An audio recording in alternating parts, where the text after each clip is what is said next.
Покрај капиталните инвестиции во РЕК Битола на едниот термоблок и на електростатските филтри, државните електрани за многу брзо ќе излезат со капитални проекти и во други сегменти на ЕЛЕМ. Ова денеска го рече генералниот директор Васко Ковачевски на денешната средба со битолските новинари во РЕК Битола, заедно со новиот директор на најголемата подружница Златко Ќурчиевски. За многу брзо ќе излеземе со големите капиталните проекти кои што се на акционерското друштво ЕСАМА.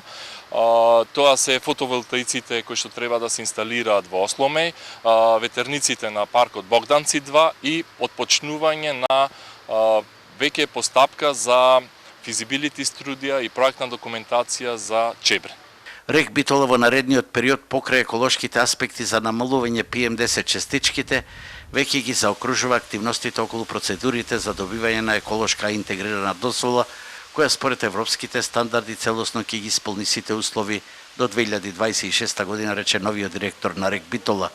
Од друга страна се планираат зафати за обезбедување нови јагленови ресурси во рудникот Живојно, едниот со јамски, а другиот со површински коп и вкупен потенцијал од 40 милиони тони јаглен. Имаме проект за јамска експлоатација, меѓутоа веќе е даден налог и се изработува во теќе постапката за добивање на проект за површинска експлоатација на рудникот Живојно и очекуваме во следните 4-5 години и тоа да заживее на тој начин да го продолжиме значително и рокот на траење на РЕК Битола како енергетски капацитет.